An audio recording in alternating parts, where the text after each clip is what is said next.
दोस्तों, भारतीय इतिहास में पहला मामला होगा जब किसी एग्जाम के पेपर एयरफोर्स के विमान के द्वारा भेजे जाएंगे। जी हाँ, नीट के रिटेस्ट में भारतीय वायुसेना की मदद ले सकती है सरकार। रक्षा मंत्री राजनाथ सिंह के आवास पर हुई एक अहम बैठक। खबर है कि नीट की दोबारा परीक्षा के लिए एयरफोर्स की मदद ली जा सकती है। परीक्षा केंद्रों पर एयरफोर्स के जरिए पेपर पहुंचाया जा सकता है और खुद प्रधानमंत्री उसकी निगरानी करेंगे। आप समझ गए होंगे मैं किसकी बात कर रहा हूँ। आज ये खबरें निकल कर सामने आई कि जो नीट के एग्ज़ाम होंगे ना, उसके जो पेपर है ना, सेंटर तक पहुँचाने का काम एयरफोर्स के द्वारा किया जाएगा। जी हाँ, और उसकी निगरानी हमारे देश के प्रधानमंत्री नरेंद्र मोदी जी करेंगे। पेपर लीक कौन करता है, ये बात आप सभी को पता चली गई होगी। देश जानता है कौन करता है, लेकिन यहाँ शिक्षा मंत्री की जिम्मेदारी बहुत सारी बनती थी। उन्हें उनका इस्तीफा मांगा जा रहा था, वो कहीं ना कहीं फेल हो चुके। विगत सालों में कितने पेपर लीक हुए आप सभी को पता, आए दिन पेपर लीक होते रहते हैं। चलो ठीक है, लेकिन जो सीबीएसई का मामला सामने आया उसका क्या, उसके पेपर किससे आएंगे? इस देश में शिक्षा व्यवस्था में जितनी गड़बड़ियाँ हुई है ना, शिक्षा व्यवस्था जितनी कह सकते हैं डामाडोल स्थिति में है ना, ऐसी शायद पहले कभी नहीं आई होगी। हमारे देश के युवा हाई एजुकेशन के लिए बाहर जाते हैं और उनकी तादाद बढ़ती जा रही है, जबकि बाहर से हमारे देश में आने वालों की संख्या बिल्कुल बहुत कम है। होना ये चाहिए था कि देश का एजुकेशन सिस्टम इतना बेहतरीन बनाए, देश में इतनी बेहतरीन यूनिवर्सिटी बनाए, इतने बेहतरीन स्कूल्स बनाए सरकार, कि विदेशों के छात्र जो हमारे पड़ोसी मुल्क हैं, हम बड़े मुल्कों की तो बात नहीं कर रहे हैं कि अमेरिका, इंग्लैंड और स्विट्ज़रलैंड, इनके बच्चे पढ़ने आए, क्योंकि उनकी बराबरी तो एजुकेशन के मामले में शायद ही हम कभी कर पाएँ।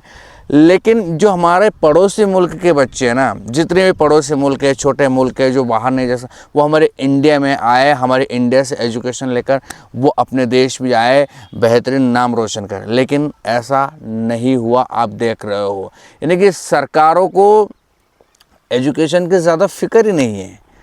सबसे ज़्यादा इस देश में अगर ज़रूरत है ना किसी चीज़ में सुधार की, वो है एजुकेशन सिस्टम। सबसे ज़्यादा चाइना के बारे में आपको शायद खबर पता हो या ना हो, लेकिन हाँ, चाइना के बारे में बाद में बात करेंगे। राहुल गांधी के बारे में बात कर लेते हैं कि राहुल गांधी जो ऑटो वाले हैं उनसे मिले हैं, उनके साथ खाना खाया है। इस पर थोड़ा सा विस्तार से चर्चा करें, उसके पहले हम चाइना पर लौट आते हैं। चाइना 1990 के आसपास हमारे समकक्ष था, बाज़ार के मामले में भी और आर्थिक तौर पर भी। पॉपुलेशन में हमसे ज़्यादा उसकी पॉपुलेशन थी, लेकिन कोई ख़ास था नहीं। लेकिन उसके बाद से उस देश ने जो विस्तार पकड़ा, उस देश की नीतियाँ जो बदली, उस देश ने जो चमत्कार किया ना, वो अद्भुत है। पूरी दुनिया शॉक्ड है। आज वो अमेरिका का कॉम्पिटिटर है, अमेरिका को आने वाले समय में हो सकता है बीट कर दे।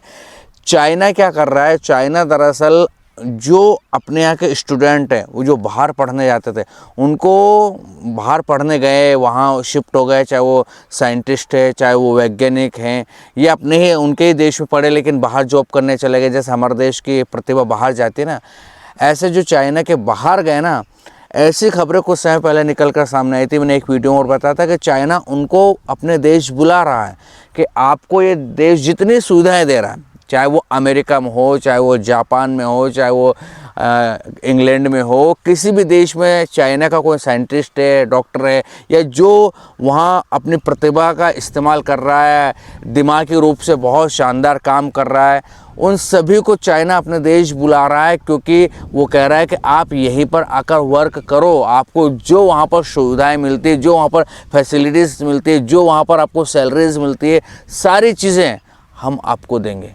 और लौट भी रहे हैं लोग। क्या चाहता है आदमी? यही तो चाहता है ना। हमारे देश से अगर कोई बाहर काम करने जाए, या कोई बाहर जाकर बहुत अच्छे आविष्कार करे, या नए नए इनोवेशन करे, नए नए खोज करे, चाहे वो डॉक्टर हो, चाहे साइंटिस्ट हो, चाहे कोई भी हो, वो सिर्फ पैसे के लिए, माहौल के लिए, इन सभी के लिए जाता है ना, कि बेहतर पैसे होंगे, बेहतरीन माहौल मिलेगा। अगर वही सब चीज़ें हमारे देश में होने लगे तो बाहर क्यों जाएगा आदमी? अपना घर परिवार छोड़कर क्यों जाएगा? चाइना उस चीज़ को समझ चुका है कि जो चाहिए वो सब मिलेगा, लेकिन आओ और देश के विकास में योगदान दो। और हमारे यहाँ से तो लगातार जा ही रहे हैं। विगत हम अगर सालों की बात करें तो 8-10 लाख लोग भारत की नागरिकता छोड़ ही चुके हैं, लगातार छोड़ ही रहे हैं। जिसको जैसा मौका मिल रहा है, जिसके पास जैसा पैसा का अरेंजमेंट हो रहा है, वो देश से आउट ऑफ हो रहा है।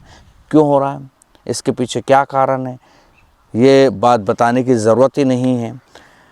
ऐसा नहीं है कि मनमोहन सिंह जी के राज में लोगों ने देश नहीं छोड़ा, बेशक छोड़ा, लेकिन 2014 के बाद से देश छोड़ने वालों की संख्या और ज़्यादा बढ़ी है।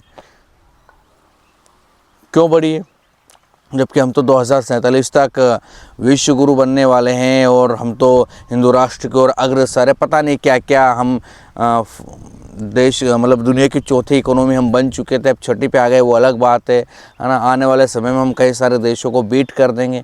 फिर लोग क्यों जा रहे हैं, क्या कारण है? यहाँ पढ़ाई के लिए अब तो मध्यम क्लास के लोग भी अपने बच्चों को बाहर भेजने की कोशिश करते थे कि बाहर से एजुकेशन ले, वो वहीं सेट हो जाए, वहीं पर जॉब करें। तो बहुत सारी चीज़ें हैं इस देश में, है ना। एक ऐसे नेता नगरी की ज़रूरत है, ऐसे सत्ता में ऐसे सोच की ज़रूरत है कि जो एजुकेशन पर ध्यान दे, जो दरअसल स्वास्थ्य सेवाओं पर ध्यान दे, जो कारखाने उद्योग इन पर ध्यान दे। इन 3-4 चीज़ों पर अगर ध्यान देगा ना कि इन्हीं को कैसे ना कैसे बेहतर करना है और वर्ल्ड क्लास बनाना है, यकीन मान के चलो देश का उद्धार वैसे होना शुरू हो जाएगा।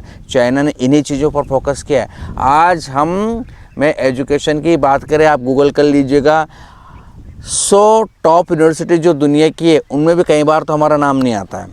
ये स्थिति है, जबकि हम दुनिया के सबसे बड़े लोकतांत्रिक देश माने जाते हैं, दुनिया की सबसे पुरानी सभ्यता मानी जाती है। हम क्या नहीं कर सकते थे, बताओ।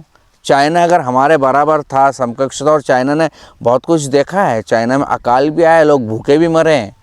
ऐसी बात नहीं कि चाइना शुरू से ही इतना पावरफुल रहा है, शुरू से उसके उद्योग धंधे इतने ताकतवर है, वो दुनिया पर अपने उद्योग धंधों की वजह से दबदबा बनाए रखा है। उसने सीखा, उसने वो गिरा, उठा, सीखा, उसके बाद लगातार जो कर रहा है ना, उसकी वजह से ही जो उसको जो करना है ना, वो तुरंत करता है। आपको क्या लगता है किन किन चीज़ों की सुधार इस देश को है? और इस देश में जब तक, मैंने कहा ना, इन चीज़ों पर फोकस नहीं होगा, जब तक ये चीज़ें वर्ल्ड क्लास तो छोड़ो पर बेहतरीन हो जाए, आम आदमी इनसे संतुष्ट हो जाए ना, बहुत बड़ी बात है। और करना पड़ेगा, सत्ता कोई भी आए, उनको इन चीज़ों पर फोकस ज़रूरी है। एजुकेशन बेहतरीन होना चाहिए, बेहतरीन यानी कि दुनिया के जो टॉप देशों में होते ना, उस लेवल की करने के लिए जो भी करना पड़े वो करे सरकार। कितने ही इन्वेस्टमेंट करना पड़े, कितने ही भले ही पैसे खर्च करना पड़े, करें। उसके बाद स्वास्थ्य सेवाएं इतनी बेहतर हो, जैसे हम विदेशों में देखते हो ना, बेहतरीन स्वास्थ्य सेवाएं हो, और ये बहुत कमतर पैसों में। ऐसा नहीं कि आम आदमी शिक्षा से वंचित हो जाए, बहुत हाई क्लास एजुकेशन। मेरे हिसाब से ये तो निःशुल्क ही होना चाहिए। आप भले जितना टैक्स ले रहे हो, उसी टैक्स के कई सारे देश करते हैं कि वहाँ के एजुकेशन टोटल फ्री है, स्वास्थ्य सेवाएं फ्री है, क्योंकि वो जो टैक्स देते हैं उसी से गवर्नमेंट ये सब चीज़ें संचालित करती है। आपको क्या लगता है, क्या होगा, बताइए मुझे कॉमेंट सेक्शन में। चलो अब राहुल गांधी की बात कर लेते हैं। तो राहुल गांधी लगातार लोगों से मिल रहे हैं, सभी टाइप के लोगों से मिल रहे हैं। ऐसा नहीं कि वो कोई एक विशेष टाइप के लोगों से मिल रहे हैं। भारत जोड़ो यात्रा के बाद से वो लगातार किसानों से, कूली से, रिक्शा वाले से, उसके बाद जो सब्जी मार्केट में ठेला लगाते हैं उन लोगों से, यानी कि वो सबकी स्थिति समझ रहे हैं। ये जो राहुल गांधी कर रहे हैं, काश अगर इन फ्यूचर कभी इनकी सत्ता आ जाए और वो तमाम चीज़ों को समझते हुए, जानते हुए, बूझते हुए जो उन्हें अनुभव मिल रहा है ना, कि एक आम आदमी क्या तकलीफ़ फेस कर रहा है, क्या तकलीफ़ में उसका जीवन चल रहा है, कैसे वो अपना घर चलाता है, उन सभी चीज़ों को अगर माइंड में रख के राहुल गांधी इन फ्यूचर देश की सत्ता में आए और उनके लिए योजना बनाने लगे, यानी कि आम आदमी का हित उनके दिमाग में रहने लगे और बेहतर तरीके से उन चीज़ों को उनके लिए प्लान करे। ऐसे कह सकते हैं कि नए नए उनके लिए काम धंधे के लिए, कह सकते हैं कि आम आदमी के लिए जब आपकी सोच नेक्स्ट लेवल की हो जाए, उनके लिए कुछ करने का प्लान आपके पास हो कि अगर हम आए तो ऐसा से करेंगे, तो बहुत बड़ी बात होगी। शायद राहुल गांधी इसीलिए अभी लोगों से मिल रहे हैं, सबकी तकलीफ़ समझ रहे हैं। और ऐसा भी हो सकता है कि अभी मिल रहे हैं, इन फ्यूचर कभी सत्ता आई तो सब चीज़ें साइड में, वही जो होता आ रहा है हम वही देखें। तो ऐसे ही कोई सेंसिटिव आदमी चाहिए, ऐसे ही कोई जीनियस आदमी इस देश में चाहिए जिसके पास तरह तरह के प्लान हो, जिसके पास बहुत बेहतरीन योजनाएं दिमाग में हो कि अगर ऐसा है तो ऐसा करेंगे, ऐसा है तो ऐसा करेंगे, ये हुआ तो ये करेंगे। दुनिया को जवाब देने की ताकत रखने वाला हो, नहीं तो पता चला कोई दूसरा देश हमें हाँक रहा हो, हमें चला रहा हो कि ऐसा नहीं करना तो जीव जून नहीं करना, ऐसा नहीं करना जीव जून नहीं करना। आपको क्या लगता है? राहुल गांधी के बारे में आपका क्या ख्याल है? बताइएगा कमेंट सेक्शन में। ये था वीडियो, कैसा लगा ये भी बताएं। जानकारी ठीक ठाक लगती हो चैनल को लाइक शेयर और सब्सक्राइब करना ना भूलिएगा। फिर मिलेंगे किसी दूसरे वीडियो में, तब तक के लिए आपके दोस्तों को दीजिए इजाज़त।